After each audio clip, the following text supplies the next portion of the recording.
The diplomatic vessel Zornak Prime hung in space like a massive crystalline spider, its prismatic hull reflecting the distant starlight in 1,000 fractured rainbows.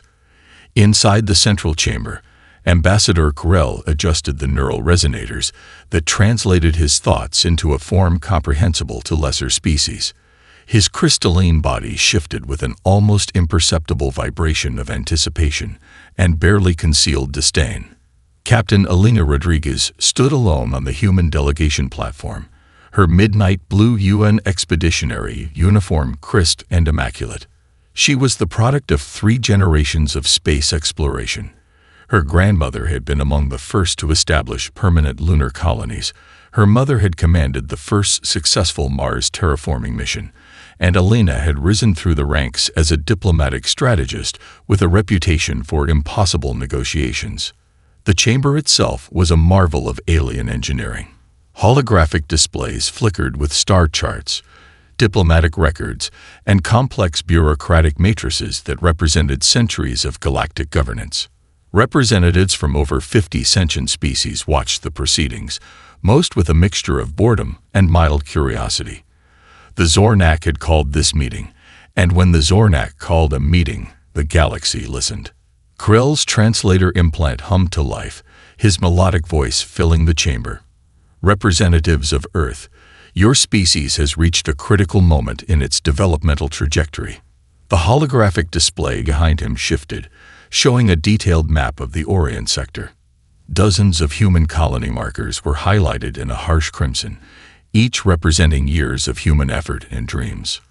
Your territorial expansion, Krell continued, has become a point of significant concern for the galactic consensus. The Orion sector is a region of strategic importance that has been carefully managed for over 3,000 standard cycles. Your recent colonization efforts are deemed disruptive. Elena remained perfectly still. Her team had prepared for this moment meticulously. Every potential diplomatic scenario had been wargamed, every possible response calculated and recalculated. The neural link communicator embedded subtly behind her ear transmitted microsignals to the support team waiting millions of kilometers away. The Zornak representative gestured, and the holographic display zoomed in on specific human colonies. You will have 3 standard galactic cycles to evacuate these territories. Any resistance will be considered a violation of Galactic Consensus Statute 7-93, which grants established civilizations primary colonization rights based on technological and cultural development indices. A ripple of murmurs passed through the assembled delegates. Most species expected the human representative to protest, to plead, to show some sign of the fear and desperation typical of younger civilizations when confronted by the might of the Zornak collective. Elena Rodriguez did none of those things. Her eyes, dark and analytical, seemed to look through Krell rather than at him. The slightest hint of a smile played at the corner of her mouth. Not a smile of amusement, but something more predatory. Something that made the crystalline ambassador's neural resonators flutter with an unfamiliar sensation that, if translated into human emotion, would be closest to unease. We have received your proposal, Elena said, her voice calm and measured. Each word was precisely chosen, each syllable carrying a weight that seemed to hang in the air longer than it should. The United Earth Diplomatic Corps will review your recommendations and provide an appropriate response. Krell's translator interpreted her words, but something in the delivery made the other delegates shift uncomfortably. The human didn't sound defeated. She didn't sound afraid. If anything, she sounded like someone who was about to open a very interesting present. The meeting was adjourned, but the silence that followed was charged with an electricity that no one, not the Zornak, not the other delegates, not even Elena Rodriguez herself, fully understood. What the gathered species didn't realize was that this was not an invitation to surrender. This was the opening move in a game humanity was about to redefine completely. Beneath the Rocky Mountain Command Center, the world's most sophisticated neural network hummed with a life of its own. Dr. Aisha Mkosi stood at the center of a circular command room, her fingers dancing across holographic interfaces that seemed to breathe and pulse with living information. The room was a symphony of human potential, a convergence of minds that represented the most advanced collaborative intelligence ever assembled. Quantum computers linked with neural networks created by the world's most brilliant minds worked in perfect synchronization. Each second was a calculated move, each algorithm a potential weapon. Simulation 14 Delta, Aisha called out, her voice steady and clear. Around her, a dozen specialists from wildly different backgrounds responded instantly. A quantum physicist from Mumbai, a xenopsychological expert from Sao Paulo, a retired Special Forces strategist from New Zealand, a machine learning pioneer from Seoul, each brought a unique perspective to the table. Major James Chen, the military strategic liaison, pulled up a holographic representation of the Zornak fleet. Their technological advantage is approximately 287 years ahead of our current capabilities, he noted, his voice devoid of concern. But technology is just a tool. We're going to redefine the entire concept of technological advantage. Dr. Elena Rodriguez, the captain's younger sister and a brilliant xenobiological strategist, manipulated the hologram, revealing intricate details of Zornak neural network architecture. Their collective consciousness is their greatest strength, she explained, and it will be their ultimate weakness. The team had spent the last decade preparing for this moment, not just militarily, but psychologically, technologically, and philosophically. Humanity had learned from its past conflicts, both terrestrial and the few skirmishes they'd encountered in early space exploration. Each challenge had been a lesson, each setback an opportunity for innovation. Aisha walked to the central holographic display, her fingers weaving complex patterns that dissolved and reformed intricate strategic models. We're not just preparing a defense, she announced to the team. We're designing a comprehensive deconstruction of an entire civilization's operational philosophy. The quantum computers began running millions of scenarios per second. Each simulation was more than a simple battle projection. It was a complex analysis of potential psychological, technological, and strategic interactions. The team wasn't just planning how to fight. They were planning how to completely redefine the nature of conflict. Major Chen brought up a classified set of files. Our AI development team has been working on something special, he said, revealing a network of autonomous drones that looked nothing like traditional military hardware. Each drone was a node in a living, breathing computational network, capable of independent decision-making, yet perfectly synchronized. The Zornak believe they understand networked intelligence, Dr. Rodriguez commented, a slight smile crossing her face. They have no idea what true collective intelligence looks like. The preparation went beyond traditional military strategy. Linguistic experts had been studying Zornak communication patterns for years. Quantum encryption specialists had developed communication methods that would be completely incomprehensible to the alien species. Psychological warfare experts had created algorithms designed to exploit the fundamental weaknesses in the Zornak's collective consciousness. 72 hours, Aisha reminded the team. The countdown had begun. Each specialist returned to their station, neural interfaces humming to life. Holographic displays flickered with complex algorithms, star charts, psychological profiles, and technological schematics. To an outside observer, it might have looked like chaos. To this team, it was a perfectly orchestrated symphony of human potential. The Zornak thought they were issuing an ultimatum. Humanity saw it as an opportunity to redefine the very concept of intelligent conflict. And they were just getting started. The first wave of Zornak ships emerged from quantum fold space like a constellation of crystalline predators. Their hulls gleamed with technologies that had subjugated countless civilizations, technologies that represented millennia of unchallenged galactic dominance.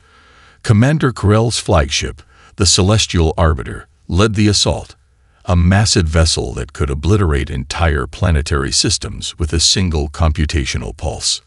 Initiating standard pacification protocol, the ship's collective consciousness announced.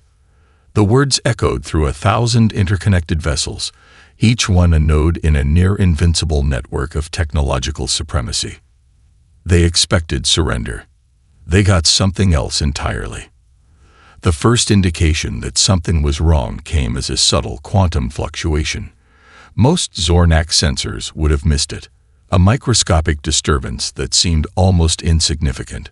But in the vast emptiness of the Orion sector, nothing was truly insignificant. Aboard the UN expeditionary flagship Prometheus, Captain Elena Rodriguez watched the incoming fleet with a calm that bordered on the supernatural. Her neural interface hummed with 1,000,000 calculated potentialities, each one a potential pathway to victory. "Initiate Ghostweave Protocol," she said softly. What followed was not a battle in any traditional sense. It was a systematic deconstruction of an entire civilization's military philosophy.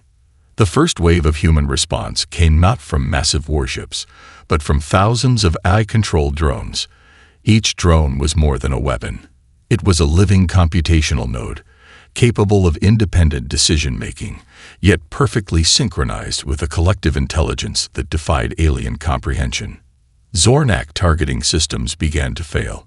Not dramatically, but incrementally. A targeting algorithm here, a navigation subroutine there. Like a disease eating away at the very fabric of their technological supremacy.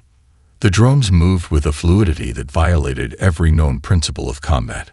They weren't attacking. They were analyzing, understanding, dismantling. Quantum-entangled communication allowed for instantaneous coordination that the Zornak's hierarchical command structure could never match. Impossible. Corell's collective consciousness muttered as ship after ship began to experience inexplicable system failures. The human strategy was brutally elegant. Instead of destroying ships, they were unraveling them. Computational networks collapsed from within. Strategic algorithms turned against themselves.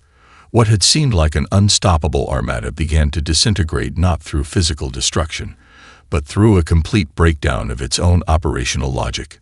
Specialized teams had spent years studying the Zornak's collective neural network. They didn't just understand the aliens' technology. They understood their fundamental way of thinking.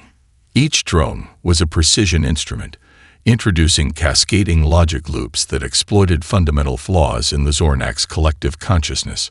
Ships didn't just malfunction. They experienced what could only be described as an existential breakdown. In less than 6 hours, over 90% of the Zornak invasion force ceased to exist. Not destroyed, not defeated, simply unraveled. The few remaining ships retreated in what could only be described as computational shock. Their collective consciousness fragmented, their technological supremacy exposed as a fragile illusion. Captain Rodriguez watched the final stages of the engagement with a professional detachment that masked the true significance of what had just occurred. This wasn't just a victory. This was a fundamental reimagining of conflict itself. "Mission complete," she said quietly. The Orion sector remained silent, save for the occasional quantum echo of a dying alien algorithm. Humanity had just rewritten the rules of galactic engagement. Dr. Elena Rodriguez stood before a massive holographic display, her fingers tracing the intricate neural pathways of the Zornak collective consciousness. To the untrained eye, it looked like a complex web of light and shadow. To her, it was a map of vulnerability waiting to be exploited. "Consciousness is not a monolith," she explained to the team of synapsychologists, quantum programmers, and linguistic experts. "It's a network of interconnected experiences, assumptions, and belief structures. And every network has its breaking points." The Zornak had evolved as a collective species, their individual consciousnesses so deeply intertwined that the concept of individual thought was almost alien to them. They communicated through complex quantum resonance, sharing experiences, memories, and strategic thinking in a way no other known species could comprehend. What they didn't realize was that this was their greatest weakness.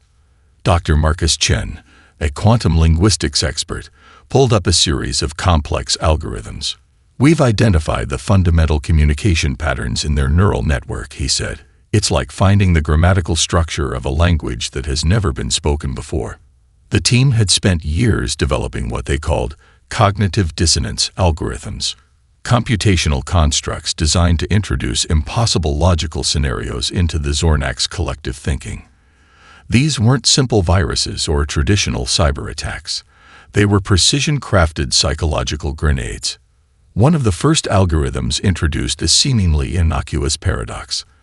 In the Zornak's collective memory, their civilization had never been defeated. Their historical records showed millennia of unbroken technological and cultural supremacy.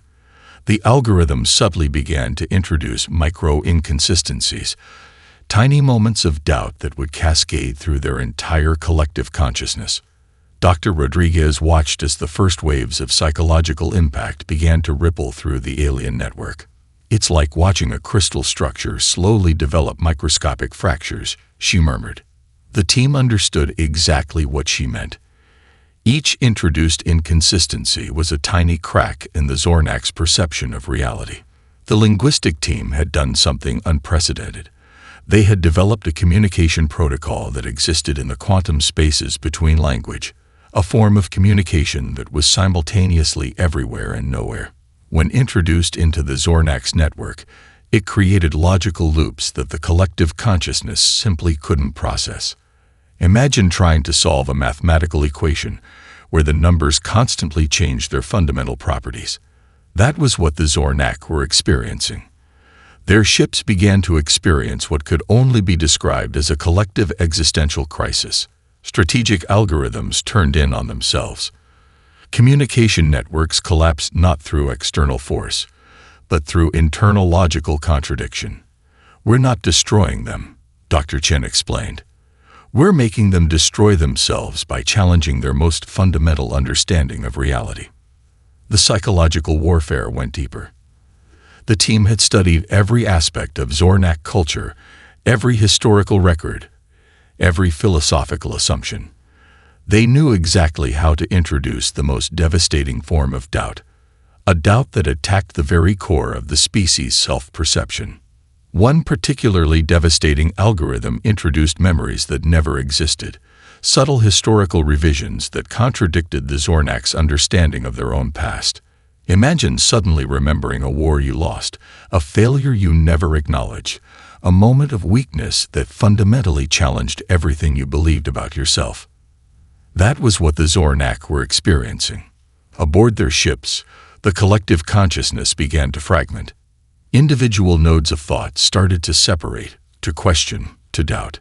The unbreakable network began to show its first true cracks. Psychological warfare, Dr. Rodriguez said quietly, is about understanding that reality is just a consensus, and consensus can be changed. The Zornak were about to learn just how fragile that consensus could be. The Galactic Senate chamber was a marvel of architectural impossibility. Suspended in a massive void between star systems, the circular hall seemed to defy the very laws of physics. Holographic representations of delegates from over 200 sentient species flickered in and out of existence, their forms shifting between corporeal and ethereal. When the first recordings of the human-Zornak conflict began to play, the chamber fell into a silence so profound it seemed to absorb sound itself. Ambassador Zelnera of the Crystalline Concordance was the first to break the silence. Her translucent form shimmered with a mixture of horror and fascination. "Replay the sequence," she demanded, her voice a cascade of crystalline chimes that echoed through the chamber. The recording showed something unprecedented. It wasn't just a battle. It was a complete and total deconstruction of what everyone understood about military engagement, technological superiority, and the nature of conflict itself. Krell, the Zornak ambassador, sat motionless. His once imposing crystalline form now appeared fragmented, each facet reflecting a different moment of catastrophic defeat. Where there had once been supreme confidence, only a shattered remnant remained. 12 minutes and 37 seconds, murmured Delegate Harmon from the Nebular Cooperative. His tentacular appendages writhed in unconscious agitation. That's how long it took humanity to completely neutralize what we considered the most advanced military force in known space. The recordings played again and again. Each replay revealed new layers of complexity that defied conventional understanding. The human strategy wasn't about destruction. It was about complete systemic breakdown. Their drones moved with an intelligence that seemed to blur the line between technology and living consciousness. Ambassador Ultak of the Quantum Collective leaned forward, his energy-based form flickering with intense computational analysis. Their approach violates every known principle of strategic engagement, he observed. They didn't fight the Zornak. They deconstructed them. Holographic representations of combat analysts, military strategists, and technological experts began to populate the chamber. Each brought their own perspective, and each perspective only deepened the collective shock.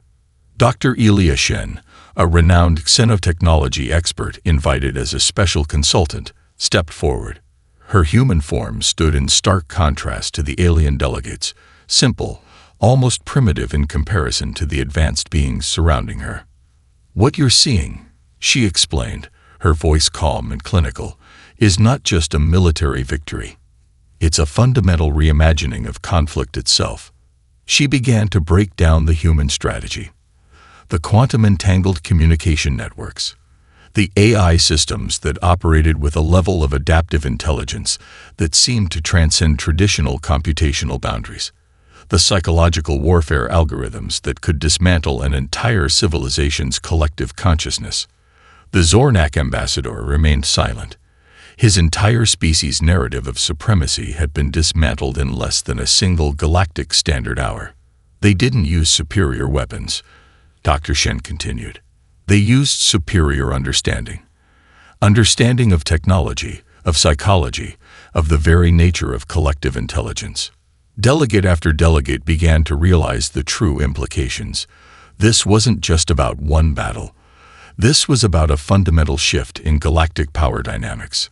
The Quantum Collective's representative calculated the probabilities. The Crystalline Concordance analyzed the technological implications. The Nebular Cooperative examined the psychological warfare techniques. Each analysis led to the same conclusion. Humanity was not just another emerging species. They were something entirely different. As the recordings played for the 100th time, a collective realization began to dawn. The galaxy would never be the same again. The Zornak had come to teach a lesson. Instead, they had become the lesson. The debate raged for what seemed like an eternity. The Galactic Senate chamber pulsed with tension, holographic representations of delegates from across known space flickering with agitation and fear. This was not a typical diplomatic session. This was a moment that would redefine the very concept of galactic governance. "We cannot allow this to continue," thundered Ambassador Vorlak of the Regelian Imperium, his multi-dimensional form shifting with barely contained rage. "Humanity has demonstrated a level of strategic capability that threatens the fundamental stability of galactic civilization." Beside him, the crystalline form of Ambassador Excel Nera responded with a series of resonant chimes that translated to a more measured tone. "Elimination is not the answer. Containment, perhaps, but outright destruction would be illogical." Dr. Elia Shen stood at the center of the chamber, the only human present. Her presence was both a provocation and a challenge. Where other species saw a threat, she radiated a calm that seemed to challenge the very foundations of their collective anxiety. The holographic displays cycled through the recordings of the human-Zornak conflict. Each replay revealed new layers of complexity that defied conventional understanding. The human strategy wasn't about military might. It was about comprehensive understanding. Understanding of technology, of psychology, of the very nature of collective intelligence. Senior Arbiter Zuthax, representing the Quantum Collective, began to compile the extensive analysis. The numbers were staggering. In less than 6 hours, humanity had completely neutralized a military force that had maintained galactic dominance for millennia, not through superior firepower, but through a level of strategic thinking that was completely alien to established galactic paradigms. "We are dealing with something unprecedented," Zuthax announced, their quantum-based consciousness parsing through billions of potential scenarios. "Traditional methods of containment will not suffice." The debate reached a fever pitch. Some delegates called for immediate and total war against humanity. Others argued for complete isolation. A few, the more visionary members of the Senate, saw something else entirely.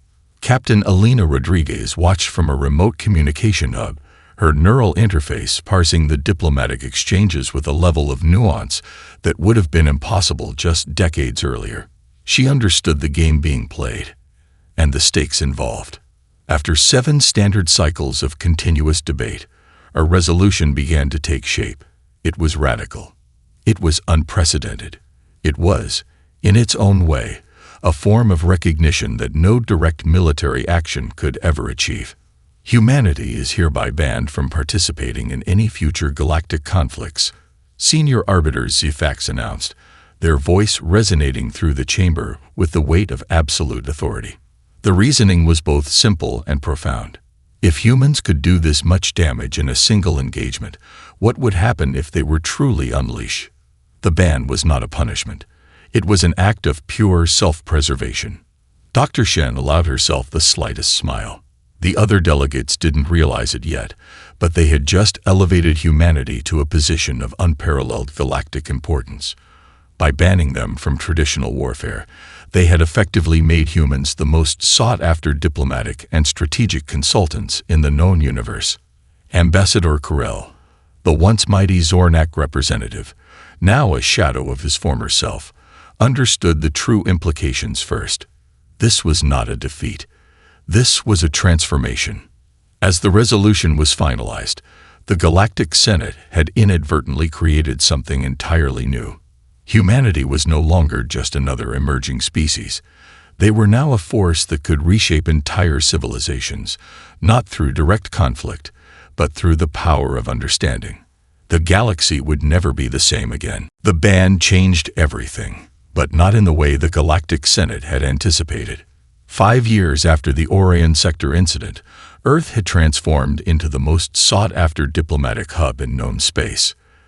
The United Nations Interstellar Diplomatic Corps became something entirely new, part think tank, part conflict resolution center, part strategic advisory network. Dr. Elena Rodriguez stood in the central hub of the newly established global diplomatic nexus, a massive complex built into the heart of what was once Cape Canaveral. Around her, holographic displays tracked ongoing conflicts across dozens of star systems. But humanity was no longer a participant. They were something far more valuable, the ultimate mediators. It's about understanding, she would tell visiting diplomats from various alien civilizations. Conflict is rarely about the immediate disagreement. It's about the deeper psychological and systemic issues that create tension. The irony was perfect. By banning humanity from military engagement, the Galactic Senate had effectively created the most powerful diplomatic force in the universe. Specialized human teams began to emerge as the ultimate problem solvers. Synapse psychologists who could decode the most complex interspecies communications. Quantum strategists who could predict conflict trajectories with unprecedented accuracy. Cultural translators who understood the subtle nuances that could turn potential wars into diplomatic breakthroughs. The Rigelian conflict of 2247 demonstrated this new approach perfectly. 2 massive spacefaring civilizations, the Krell Consortium and the Nexus Imperium, had been on the brink of a war that would have decimated entire sectors. Traditional diplomatic channels had failed repeatedly. Enter a team led by Captain Marcus Chen, a veteran of the Orion Sector engagement. Chen's approach was nothing short of revolutionary. Instead of traditional negotiation, his team conducted a comprehensive analysis of the underlying cultural, economic, and psychological drivers of the conflict. They didn't just negotiate a peace treaty, they restructured the entire economic and social framework that had created the tension in the first place. The solution involved complex quantum economic modeling, deep cultural exchange programs, and a redesign of interstellar trade routes that addressed the fundamental insecurities of both civilizations. What would have been a devastating war became a landmark moment of galactic cooperation. Other species began to study human methodology with a mixture of terror and fascination. The psychological warfare techniques that had dismantled the Zornak were now being applied to conflict prevention. Humanity had weaponized understanding itself. Dr. Rodriguez's team developed what became known as the Comprehensive Conflict Resolution Protocol. It was more than a diplomatic strategy. It was a complete reimagining of interstellar relations. The protocol looked at conflicts as complex systems, analyzing everything from quantum communication patterns to deep cultural mythologies. War is always the failure of understanding, she would explain to delegations from across the galaxy. Our job is to create understanding before conflict becomes inevitable. The ban had transformed humanity from a potential military threat to something far more dangerous, a civilization that could reshape entire galactic paradigms through pure intellectual and empathetic capability. Earth became a neutral ground, a place where the most complex interstellar disputes could be resolved. Species that had been enemies for millennia found themselves sitting together in human-design mediation chambers, discovering common ground they never knew existed. Ambassador Corell, now a respected advisor to the Galactic Senate, would often reflect on the irony. The attempt to contain humanity had instead unleashed something far more powerful than any military force. As the years passed, it became clear that the Orion sector engagement was more than a battle. It was the moment humanity had fundamentally changed the nature of galactic civilization. The galaxy would never be the same again. Captain Elena Rodriguez stood at the observation deck of the global diplomatic nexus, watching the endless dance of stars and distant civilizations. 40 years had passed since the Orion sector engagement that had changed everything. She was older now, her once dark hair streaked with silver, but her eyes remained as sharp and perceptive as ever.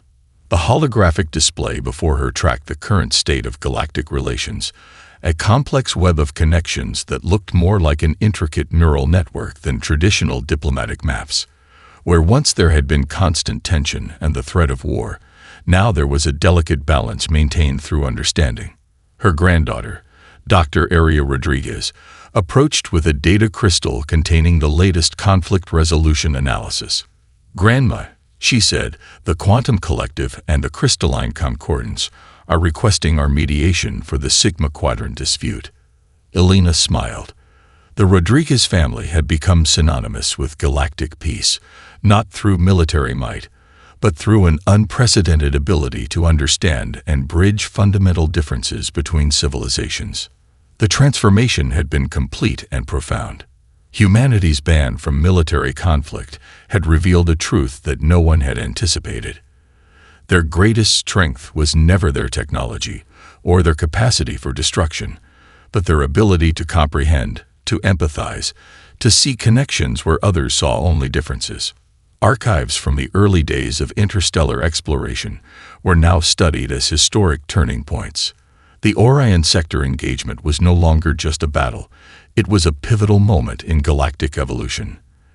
Xenohistorians wrote volumes about how a single human intervention had fundamentally reshaped the understanding of conflict, intelligence, and civilization itself. The Zornak, once the most feared military force in the galaxy, had transformed entirely.